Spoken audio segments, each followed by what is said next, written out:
عینی شاہد اللہ تھا۔ قتل کی جو واردات میں سنانے لگا ہوں یہ پاکستان کے اس قصبے میں ہوئی تھی جس کے تھانے کا میں SHO تھا۔ آج تو یہ قصبہ ایک بڑا شہر بن گیا ہے، اس وقت یہ چھوٹا قصبہ تھا۔ تھانے میں رپورٹ آئی کہ ایک جوان آدمی کی لاش کھیتوں میں پڑی ہوئی ہے۔ اس شخص کا باپ اور بڑا بھائی اپنے محلے کے 2 معززین کو ساتھ لے کر تھانے آئے تھے۔ معززین نے بتایا کہ یہ قتل کی واردات ہے۔ ثبوت اس کا یہ دیا کہ لاش کے گلے میں ایک رسی موجود پائی گئی ہے۔ میں نے FIR کی تحریر کے لیے جو سوال پوچھنے تھے وہ پوچھے اور محرر ہیڈ کانسٹیبل کو FIR تحریر کرنے کو کہا۔ پھر میں موقع پر چلا گیا جہاں قصبہ ختم ہوتا تھا، وہاں سے آگے کھیت تھے۔ قصبے کی 3-4 گلیاں کھیتوں کی طرف جاتی تھیں۔ مارچ کے مہینے کا آخر تھا، گندم کی فصل اونچی تھی، خوشے پورے نکلے ہوئے تھے۔ اس وقت فصل قدرتی کھاد کی پیداوار ہوتی تھی، ابھی مصنوعی کھاد کو شروع نہیں ہوئی تھی، اس لیے فصل اونچی ہوتی تھی۔ لاش مینڈ سے 7-8 قدم دور فصل کے اندر پڑی ہوئی تھی۔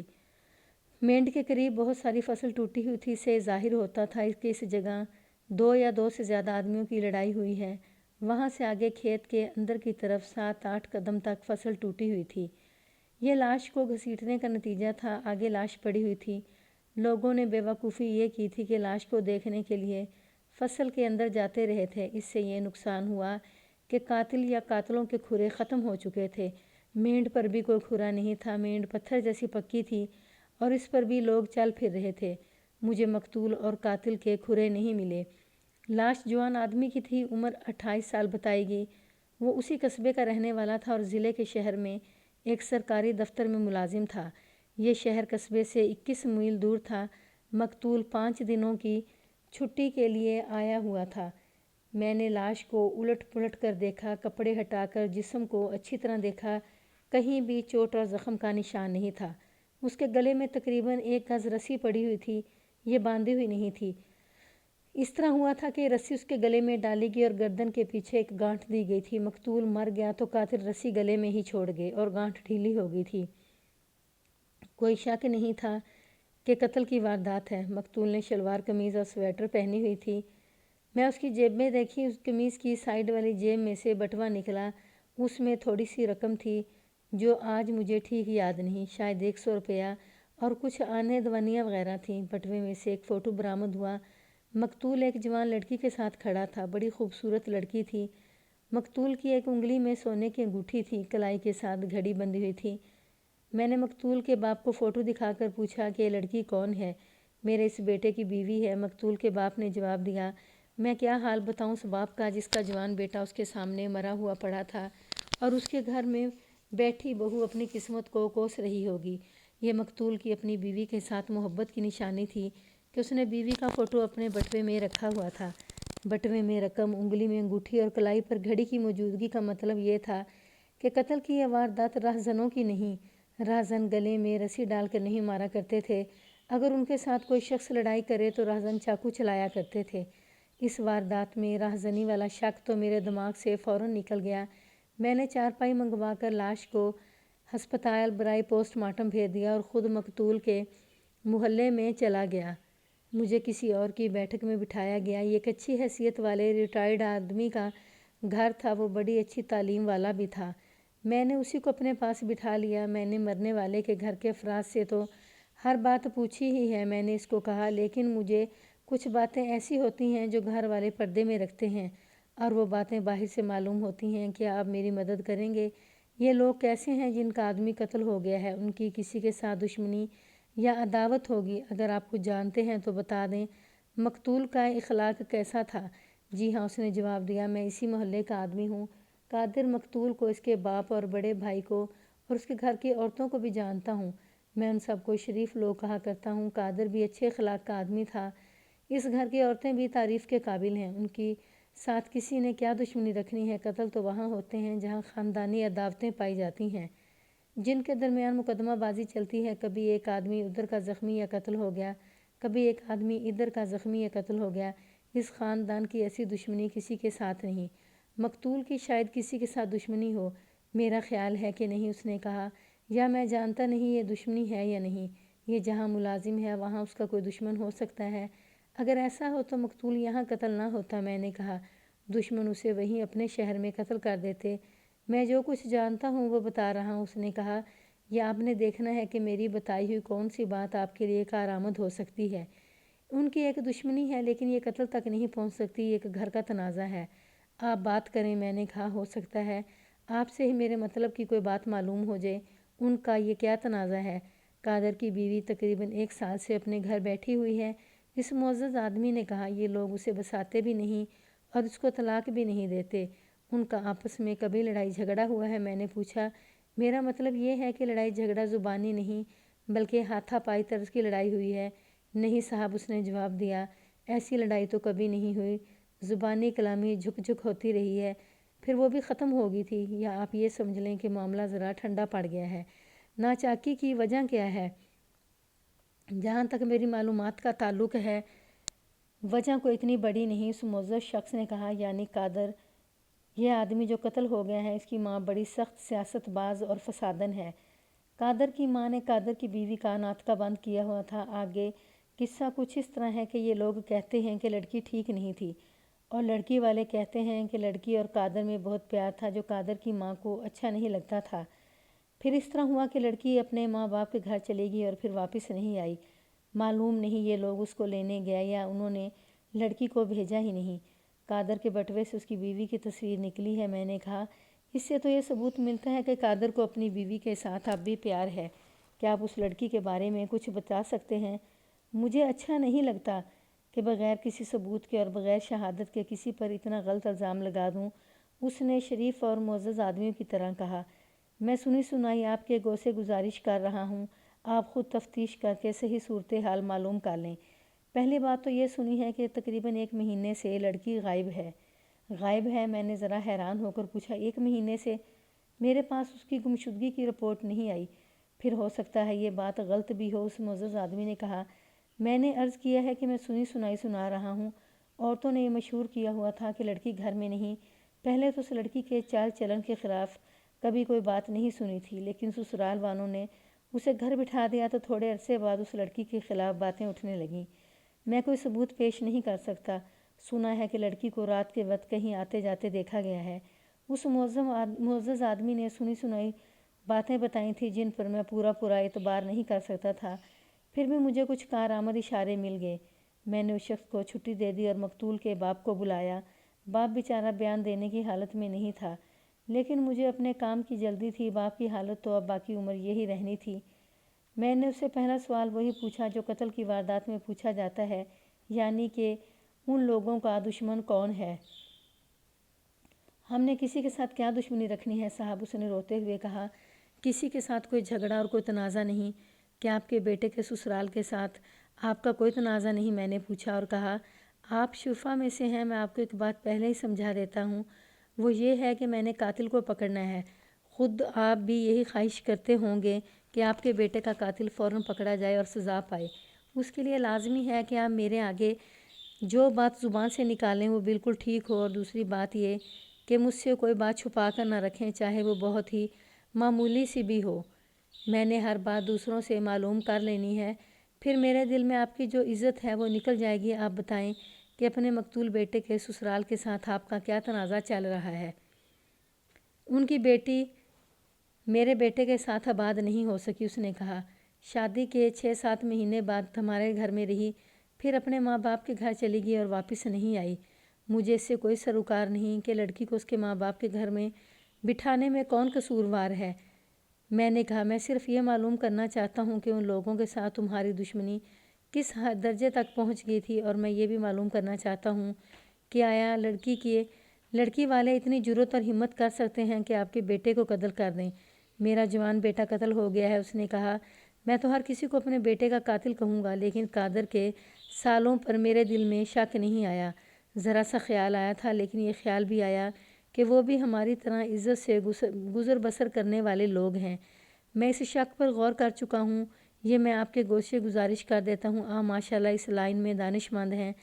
میں نے سوچا تھا کہ میری بہو کو میکے میں بیٹھے ہوئے کوئی 11 مہینے گزر گئے تھے۔ اگر اس کے بھائیوں نے اتنی خوفناک جوابی چوٹ لگانی ہوتی تو کچھ عرصہ پہلے ہی لگا لیتے۔ ان کے پاس بڑی مضبوط وجہ موجود ہے، میں نے کہا۔ آپ لوگوں نے لڑکی کو طلاق دینے سے انکار کیا ہوا ہے۔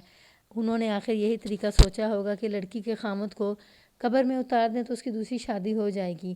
لڑکی جوان ہے اور مجھے معلوم ہوا ہے کہ ابھی 1.5 سال ہی ہوا ہے ان کی شادی ہوئی تھی۔ کون سی بیٹی کی وہ شادی کریں گے؟ مقتول کے باپ نے کہا۔ وہ تو معلوم ہوا ہے کہ 1 مہینے سے لاپتہ ہے۔ کیا آپ کو یقین ہے؟ سارے محلے کی عورتیں کہتی ہیں کہ لڑکی گھر میں نظر نہیں آتی، اس نے جواب دیا۔ لڑکی پردہ نہیں کرتی، ادھر ادھر آتی جاتی ہے۔ ہر روز وہ نظر آتی تھی مگر 1 مہینے سے وہ نظر نہیں آئی۔ لڑکی کے بھائی کتنے ہیں؟ میں نے پوچھا۔ وہ کس ٹائپ کے آدمی ہیں اور لڑکی کا باپ کس اخلاق کا آدمی ہے؟ مالی لحاظ سے وہ ہم سے زیادہ خوشحال ہیں، اس نے جواب دیا۔ لڑکی کا باپ خاصا ہوشیار آدمی ہے اور اپنا اثر و رسوخ رکھتا ہے اور اس کا روب بھی مانا جاتا ہے۔ کیا شریف اور کیا بدماش اس کا کہا مانتے ہیں۔ اس کے 3 بیٹے ہیں، بڑے 2 تو ٹھیک ٹھاک ہیں، لیکن چھوٹا بیٹا جس کی عمر 17-18 سال ہے وہ ٹھیک نہیں۔ اس کا بیٹھنا بدماشوں کے ساتھ ہے اور بڑکے مارتا رہتا ہے، اس وجہ سے اسے شریفوں کی سوسائٹی میں اچھا نہیں سمجھا جاتا۔ ایک بات بتائیں، میں نے پوچھا۔ لڑکی کو طلاق کون نہیں دینا چاہتا تھا؟ آپ کی بیوی یا آپ کا بیٹا؟ میرا بیٹا قادر، اس نے جواب دیا، اور اس کے ساتھ ہی وہ دھاڑے مار مار کر رونے لگا۔ پھر اس نے کہا، میرا بیٹا تو اس کو اپنے ساتھ رکھنا چاہتا تھا، اس لیے ضد کرتا تھا کہ طلاق نہیں دوں گا، یہی میرا ارادہ تھا، لیکن میری بیوی کو اللہ غارت کرے، کہتی تھی کہ طلاق دینی ہے، بڑی ضدی عورت ہے اور اتنی جھگڑالو کہ میرے قابو میں بھی نہیں۔ میں نے تو بیٹوں کو اور دونوں بہوؤں کو کہہ دیا تھا کہ اس عورت کے ساتھ گزر بسر کرنی ہے تو اس طرح کرو کہ نہ تمہاری آنکھیں ہیں نہ کان ہیں۔ کیا قادر کے سسرال کو معلوم تھا کہ قادر لڑکی کو بسانے کا خواہش مند ہے؟ اگر قادر زندہ ہوتا تو وہی اس سوال کا جواب دیتا۔ اس نے بڑی لمبی آہ لے کر کہا، مجھے اس بارے میں کچھ معلوم نہیں۔